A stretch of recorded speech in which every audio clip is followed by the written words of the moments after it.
So, hello friends, welcome once again to this amazing YouTube channel Roohi online classes. So friends, I hope कि आप लोग अपना पुराना सारा टॉपिक अच्छे से रिवाइज कर चुके होंगे, उसके बाद यह लेक्चर अटेंड कर रहे होंगे।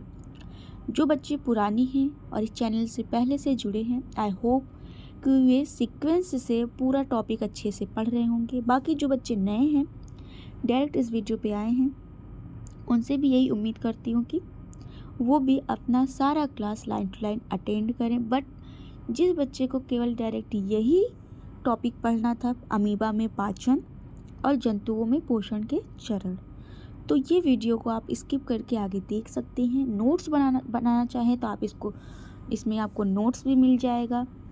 साथ ही साथ अगर वीडियो को आप अच्छे से समझना चाहते हैं तो पेशेंटली होके बैठें और आराम से लेक्चर को ध्यान से सुनें, और आप स्क्रीनशॉट भी ले सकते हैं। तो ज़्यादा बातें ना करते हुए शुरू करते हैं हम आज का अपना टॉपिक। फ्रेंड्स, आज का हमारा जो टॉपिक था वो है जंतुओं में पोषण के चरण।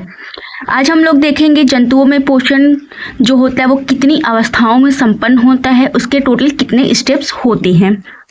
सबसे पहले आप साथ ही में इसका नोट्स भी बनाते चल सकते हैं, अदरवाइज आप इसको ध्यान से सुनेंगे फिर भी याद हो जाएगा। बहुत इजी टॉपिक है ये। देखिए, इसमें लिखा गया है जंतुओं में पोषण क्रिया निम्नलिखित अवस्थाओं में संपन्न होती है। फर्स्ट है अंतर्ग्रहण, जिसे हम लोग इंजेक्शन बोलते हैं। सेकंड पाचन, थर्ड अवशोषण, फोर्थ स्वांगीकरण एंड फिफ्थ बहिक्षेपण। मतलब कि जो पोषण की अवस्था है वो 5 चरण में पूरी होती है। ओके, फर्स्ट स्टेप रहेगा अंतर्ग्रहण, दूसरा रहेगा पाचन, तीसरा रहेगा अवशोषण, चौथा रहेगा स्वांगीकरण और पांचवा रहेगा बहिक्षेपण।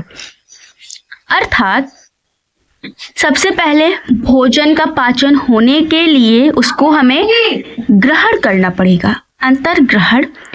जब भोजन को ग्रहण कर लेते हैं तब उसका पाचन शुरू होता है।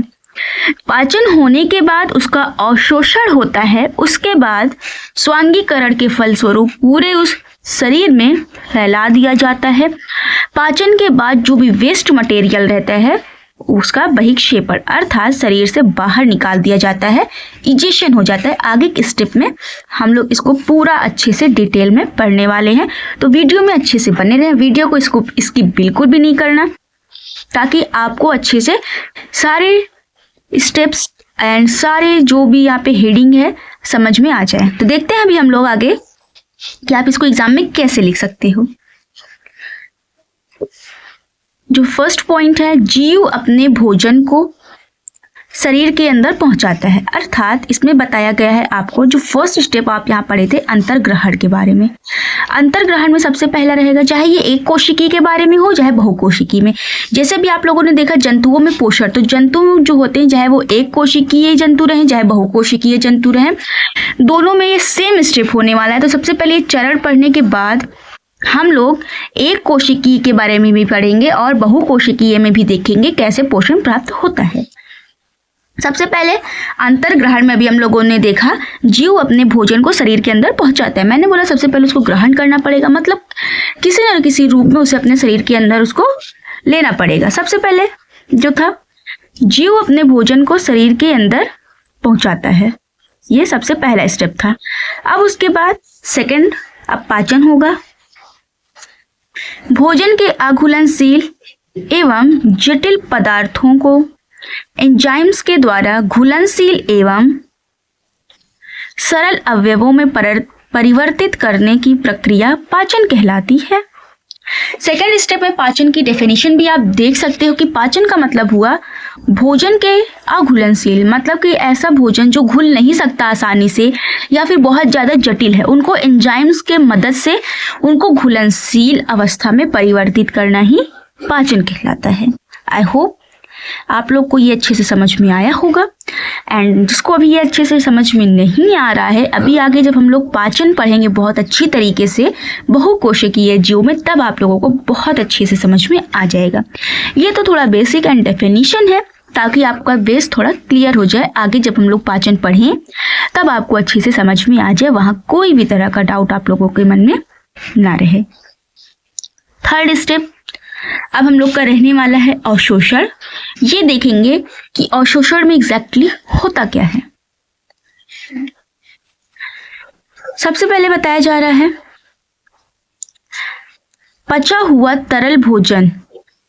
अब भोजन का पाचन तो हो गया है, तो जो भोजन पच गया है उसका रूप हमें देखना है। पचा हुआ तरल भोजन कोशिका द्रव्य या रुधिर आदि में अवशोषित हो जाता है।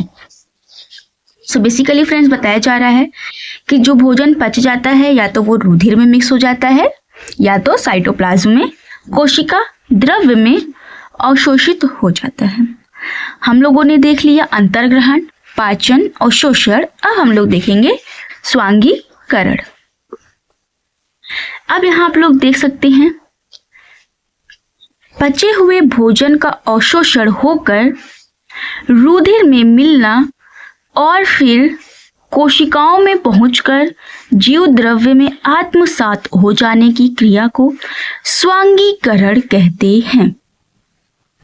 बेसिकली फ्रेंड्स यहाँ पे बताया जा रहा है भोजन का अवशोषण होगा, उसके बाद रुधिर में मिक्स्ड होगा, रुधिर में जब मिक्स्ड होगा उसके बाद सभी कोशिकाओं में पहुंच जाना ही स्वांगीकरण कहलाता है। ओके, जीव द्रव्य के बारे में आप लोगों ने क्लास 9th में बहुत अच्छी तरीके से डिटेल में पढ़ा है। जीव द्रव्य क्या होता है, कैसा होता है, ये सब चीज कहाँ पे होता है आप लोग 9th में पढ़ चुके हो, चैप्टर नंबर 1 कोशिका वाले चैप्टर में। ओके, आगे हम लोग देखते हैं एक्सक्रीशन या फिर इजेशन, जिसे हम लोग बहिक्षेपण बोलते हैं। अब यहाँ पे हम लोगों ने भोजन को अंतर्ग्रहण कर लिया, भोजन का पाचन हो गया, अवशोषण हो गया, स्वांगीकरण हो गया। अभी हम लोग देखेंगे कि इसका उत्सर्जन जो होता है, बहिक्षेपण होता है, वो कैसे होता है। पाचन क्रिया में भोजन का कुछ भाग अपचित रूप से शेष रह जाता है। इसे शरीर से बाहर त्यागने की प्रक्रिया को बहिक्षेपण कहते हैं। ऐसा पदार्थ जिसकी आपके शरीर में कोई भी आवश्यकता नहीं होती है, उसको शरीर किसी न किसी रूप में शरीर से बाहर निकाल देती है और इसी प्रक्रिया को बहिक्षेपण या फिर इजेशन कहते हैं। आई होप फ्रेंड्स आप लोगों को इतना बहुत अच्छे तरीके से समझ में आ गया होगा, इसमें आप लोगों को कोई भी डाउट नहीं होगा। सो फ्रेंड्स, अगर आप लोग अभी तक पेशेंस के साथ पढ़ते आ रहे हैं सारे टॉपिक्स, तो इसी तरह आप लोग पेशेंस बनाए रखें। वीडियो ज़्यादा लंबी नहीं होगी, थोड़ी ही देर में मैं इसको ख़त्म करूँगी ताकि आप लोग बोरिंग ना हो और आपके टॉपिक भी जल्दी से जल्दी कवर हो जाएं। यही लिए मैं इसको पहले से लिख के रखती हूँ, ताकि अगर मैं लिखूँगी बाद में साथ ही साथ तो टाइम ज़्यादा लगेगा, एंड पहले से मैं नोट्स बनाए रहूँगी तो आप अच्छे से इसका नोट्स बना सकते हैं, वीडियो को पॉज करके या फिर स्क्रीनशॉट लेके या डाउनलोड करके, कैसे भी करके आप इसको बाद में पढ़ सकते हैं कहीं पे भी। उसके बाद अब हम लोग देखेंगे एक कोशिकीय जीव में पोषण कैसे प्राप्त होता है। सो बेसिकली फ्रेंड्स, अगर आपको अच्छे से सारे टॉपिक समझ में आ रहे हैं, सारे डाउट्स क्लियर हो रहे हैं और आप कंटिन्यू इस चैनल से पढ़ना चाहते हैं डेली टॉपिक वाइज, ताकि आपका कोई भी टॉपिक मिस ना हो, तो उसके लिए आपको इस चैनल को सब्सक्राइब करना पड़ेगा, एंड ताकि सबसे पहले नोटिफिकेशन जो है आपके पास पहुंच जाए जो भी मैं वीडियो अपलोड करूं। सो फ्रेंड्स, आई होप कि आप लोगों को इतना पता ही है, बट अब हम लोग आगे देखते हैं। सो फ्रेंड्स, अब हमें पढ़ना है अमीबा में पोषण के बारे में। सबसे पहले अभी जब मैंने आप लोगों को आगे पीछे पढ़ा रही थी, तब मैं आपको बताई थी कि हम लोग एक कोशिकीय जीव के बारे में भी पढ़ेंगे और बहुकोशिकीय में भी पोषण के बारे में हम लोग पढ़ेंगे। सबसे पहले आज तक अभी लोग यूनिसेलुलर ऑर्गेनिज्म जो होता है उसका एग्जाम्पल आप अमीबा के रूप में पढ़ते आए हैं। ओके, तो अमीबा जो होता है वो एक कोशिकीय जीव होता है जिसमें अब हम लोग पोषण पूरा पढ़ेंगे। इसके बाद हम लोग बहुकोशिकीय में ह्यूमंस में भी पढ़ेंगे, मनुष्यों में भी पढ़ेंगे, पर उसके पहले हमें एक कोशिकीय जीव के बारे में पढ़ना था। इसको मैं आपको साथ ही साथ समझा दूंगी, बट नोट्स बनाना चाहते हैं जो मैं आपको बोलूँगी, वीडियो पॉज कर करके आप उसे लिखते रहना। सबसे पहले 5 स्टेप हमें इसमें देखना है कि वो 5 स्टेप कौन से थे। पहला, दूसरा, तीसरा, चौथा, 5वां, पूरा 5 स्टेप हम लोग कवर करेंगे जो अभी हम लोग पीछे पढ़ के आए हैं। तो जो बच्चे ध्यान से नहीं सुने थे, अभी भी उनके पास आखिरी मौका है ध्यान से सुनने का, समझने का और ध्यान से कंसेप्ट अपना क्लियर करने का। जिसको जल्दी है जल्दी पढ़ने की, वो वीडियो 2x पे करके देख सकते हैं। 10 मिनट का वीडियो 2 ही मिनट में, 5 ही मिनट में देख सकते हैं। बट जो पेशेंसली अच्छे से ध्यान से सुनना चाहते हैं मेरी बात, वो आराम से वीडियो के साथ बने रहें और लास्ट तक मैं उम्मीद करती हूँ कि आपके पास कोई भी डाउट नहीं रहेगा। फिर भी अगर आपके पास डाउट है तो आप कमेंट सेक्शन में पूछ सकते हैं। तो लेट्स स्टार्ट आवर टॉपिक। सबसे पहले भोजन का अंतर्ग्रहण हम लोगों ने देखा था। तो ये अमीबा है, एक कोशिकीय जीव है जिसका कोई भी स्ट्रक्चर डिफाइन नहीं, उसमें एक केंद्रक पाया जा रहा है अमीबा के शरीर में। ओके, सबसे पहले अमीबा को भोजन के जो कण होते हैं उनको ग्रहण करना होगा। जो भोजन होते हैं, भोजन के रूप में अमीबा अपना भोजन करते हैं, वो शैवाल, डाइटम्स, ये सारे चीज़ें होते हैं जिनको वो भोजन के रूप में ग्रहण करते हैं। सबसे पहले भोजन के कण तक वो पहुंचेंगे, आफ्टर डैट वो भोजन का अंतर ग्रहण करते हैं। देखिए, सबसे पहले अमीबा जो होता है जैसे भोजन देखता है, कूटपाद स्यूडोपोडिया जैसे फिंगर लाइक संरचना, मतलब फिंगर लाइक प्रोजेक्शन, अंगुली जैसी संरचना बनाते हैं अपने शरीर में, जिससे वो भोजन को ग्रहण करते हैं। भोजन ग्रहण करने के बाद भोजन का पाचन होता है। कैसे होता है? जैसे ही भोजन अमीबा के शरीर में जाता है, भोजन के चारों तरफ खाद्य रिक्तिका बन जाती है। क्या बनती है? कमेंट सेक्शन में ज़रूर बताइएगा। खाद्य रिक्तिका बन जाती है। खाद्य रिक्तिका में भोजन का पाचन होता है कुछ पाचक एंजाइम्स की मदद से। जैसे ही भोजन का पाचन होता है, इसके बाद अवशोषण होगा और स्वांगीकरण के फलस्वरूप अमीबा के पूरे कोशिका द्रव्य में भोजन फैल जाता है।